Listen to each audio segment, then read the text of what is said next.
Então, o compêndio da Lectio Divina é uma forma simples, prática, acessível de ter na tua mão o resumo de toda a oração de um ano litúrgico. Com esse livro, você não vai perder a tua oração, você vai registrar dia após dia o conteúdo da tua oração. E a oração vai se transformar vida, vai se transformar em decisões, em práticas concretas. Essa palavra é tão poderosa que um só versículo pode mudar toda a sua vida. E o que é a Lectio Divina? A Lectio Divina, como o nome diz, é uma leitura orante da Palavra de Deus. 5 passos, muito simples, e a leitura é algo objetivo. O que é que esses textos falam hoje, concretamente? Lê com calma, lê tranquilamente, lê várias vezes essas 3 leituras. Depois da leitura você tem a meditação. Então a meditação é um movimento de entrar dentro de nós, onde Deus habita no mais profundo de nós, e escutar o que é que Deus quer me falar a mim, naquilo que eu vivo hoje, com essa palavra. A graça da oração. Se Deus me fala, eu respondo. Uma pessoa que ama, responde à pessoa amada. E o 4º passo, a contemplação, que transpassa o teu coração e torna o teu dia todo diferente. E essa palavra deve ficar ruminando no nosso coração ao longo de todo o dia. E o último passo, a resolução. Qual a decisão que eu tomo face a essa palavra? Na escuta do verbo.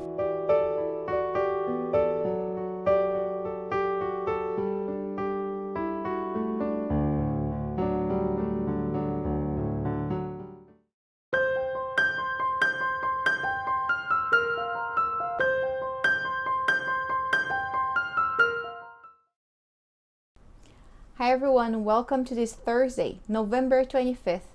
I'm Sister Mary Elizabeth from Seeds of the Word community, and I would like to welcome all of you that are joining us today. And on this day, the church celebrates Saint Catherine of Alexandria. According to legend, Catherine was a woman of learning in the 4th century Alexandria, Egypt, who at the age of 18 converted to Christianity. She was imprisoned for speaking publicly against the Emperor Maximinus' persecution of Christians. While in prison, she was visited by the empress and the leaders of the armed forces, both of whom she converted. For this, she and they were martyred. Tortured by being strapped to a spiket wheel, Catherine was eventually beheaded about 310 AD.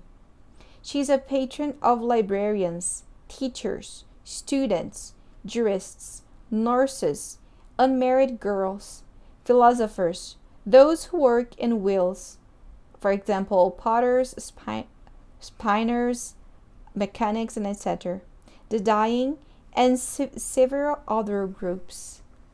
So beautiful, this devotion in this way that we can pray for an ancient saint, a saint that we know a little about, but a saint that for sure is interceding for each one of us. And for the liturgy of this Thursday, we will read Daniel, Prophet Daniel, chapter 6, verses 11 to 28. The responsorial canticle is still Daniel 3, and the gospel is from St. Luke, chapter 21, verses 20 to 28. A reading from the prophet Daniel. Daniel distinguished himself above all the other presidents and satraps, and thus roused their jealousy.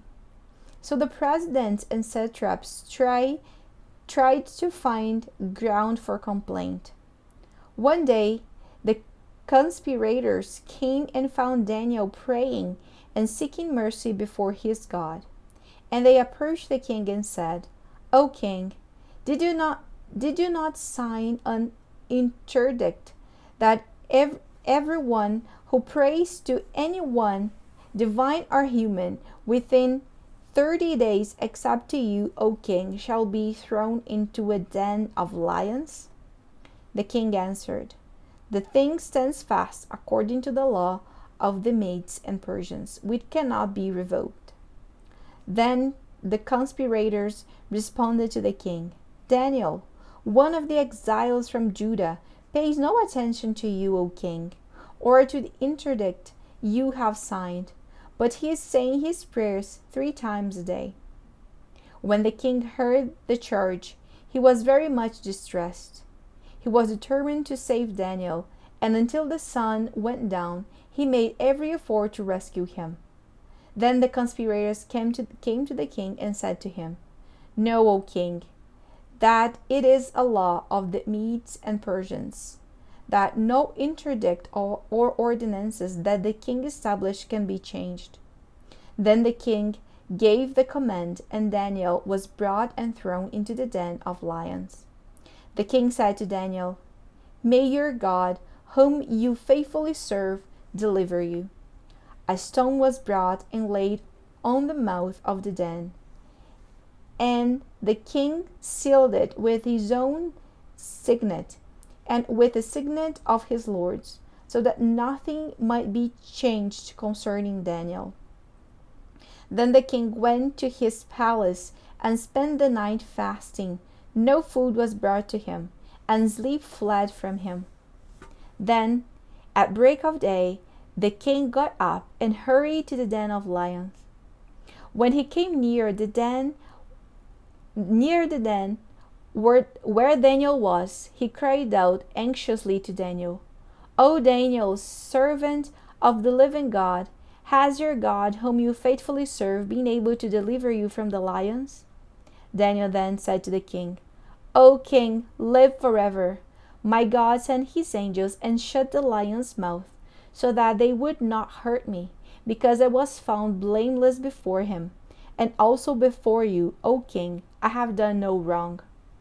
Then the king was exceedingly glad and commanded that Daniel being taken up out of the den.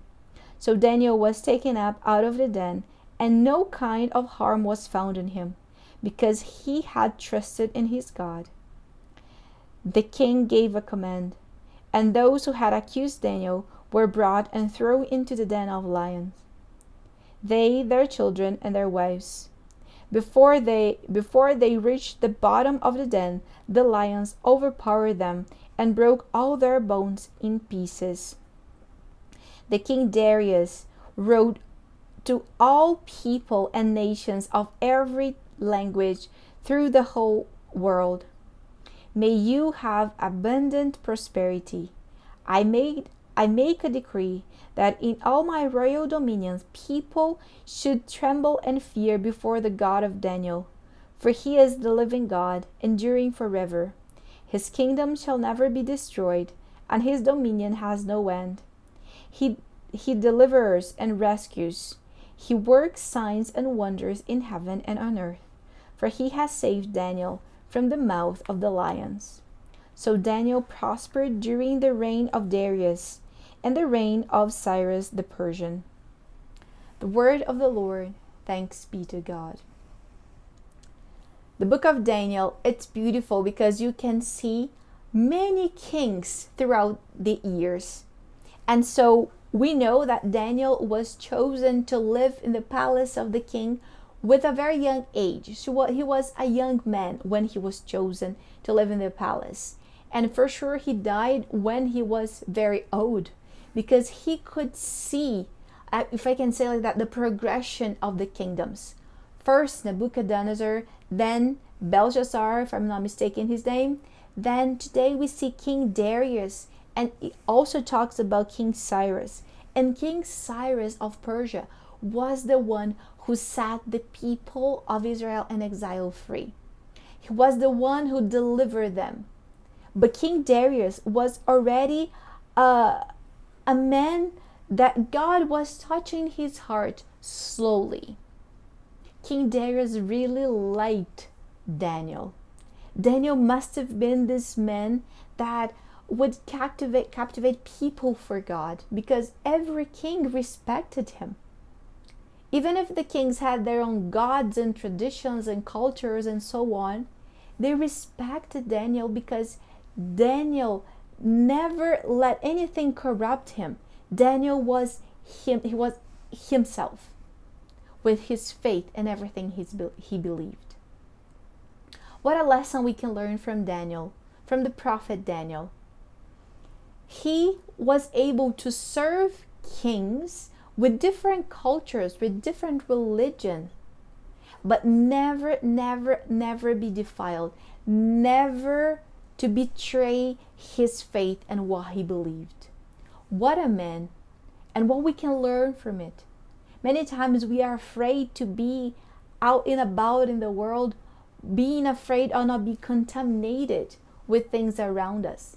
And that's not wrong. That's what we should preserve our faith. But we see in Daniel that he wasn't afraid that the environment that he was going to contaminate him, was going to make to change his mind on the one God that he believed. No, he knew who was the one God, and he was faithful unto the end. And he was able to show that to people around him. That's a grace we can ask today, to be like Daniel, saying, Lord, make me like Daniel, that he was able to serve kings, to serve in this kingdom that wasn't your kingdom, Lord. In this palace, with this the way of living, of eating that wasn't in your plans, but he was able to remain faithful and to serve the earthly king at the same time. Daniel served the heavenly king and the earthly king. And today we see that there was this decree that the king made, that no one could pray to any other god. He was inspired by these men who were trying to catch Daniel in a way that he could be put to death. So king did that. And then these people just brought this charge against Daniel, saying, look, king, he's not obeying your decree. And the king really liked Daniel, so he wanted to deliver Daniel. But the king of this earth wasn't able to deliver Daniel from the mouth of the lions, but the king of heaven was. Daniel served the right king, the king of heaven. And the king of earth, the king on earth, was another servant of the God of heaven. Through Daniel, King Darius learned whom God is and whom God was. And afterwards, he gave another decree saying that everyone should obey and praise the living God, the God of Daniel. The canticle today says, bless the Lord, winter and cold, and summer heat. Sing praise to him, highly exalted him forever. Bless the Lord, dews and falling snow. Sing praise to him and highly exalt him forever. Bless the Lord, nights and days. Sing praise to him and highly exalt him forever. Bless the Lord, light and darkness. Sing praise to him and highly exalt him forever. Bless the Lord, ice and cold. Sing praise to him and highly exalt him forever. Bless the Lord, frost and snows. Sing praise to him and highly exalt him forever. Bless the Lord, lightning and clouds. Sing praise to him and highly exalt him forever. And the Gospel from St. Luke chapter 21 verses 20 to 28 says, Jesus spoke to his disciples about the end which is to come. He said, when you see Jerusalem surrounded by armies, then know that its desolation has come near. Then those in Judea must flee to the mountains, and those inside the cities must leave it. And those out in the country must not enter it, for these are days of vengeance, as a fulfillment of all that is written. Woe to those who are pregnant, and to those who are nursing infants in those days, for there will be great distress on the earth, and wrath against the people. They will fall by the edge of the sword and be taken away in captives among all nations. And Jerusalem will be trapped on by the Gentiles until the time of the Gentiles are fulfilled. There will be signs in the sun, the moon, and the stars, and on the earth distress among nations, confused by the roaring of the sea and the waves. People will faint from fear and foreboding of what is coming about the world. For the powers of the heaven will be shaken. Then you will see the Son of Man coming in a cloud with power and great glory. Now, when these things begin to take place, stand up and raise your heads, because your redemption is drawing near. The Gospel of the Lord. Praise to you, Lord Jesus Christ. What an apocalyptic gospel. Jesus is clearly talking about the end of time. In these past days, he's saying, when you see this, this, and that, do not be frightened, do not be afraid. It is not the end yet. The end is not immediate. But here he says, when you see those things, the Son of Man will come, and then this will be the end. Let's pray that we are prepared when these things take place in our times, or once again in the day that we meet Christ the Lord. The end of a liturgical year is very apocalyptic. It's telling us about the end of time, to make us reflect how we are living life right now. How are you living life right now? How are you living your faith right now? How are things in your heart? Do not be afraid of what is happening outside. First, take care of what is happening inside of your heart, inside of your mind, within you. When you have those things figured out, then you can start noticing and maybe caring of what is happening around you. Many times we are caught up in the outside, and not paying attention to what happens to us. We need to be ready. We need to prepare for this day. But to be ready for this day, we need to be ready in our souls. To continue serving the Lord our God like Daniel, serving the King of this earth, doing what we have to do, but never, never, never forgetting the King of heaven, because he is the truly one that we serve. Amen.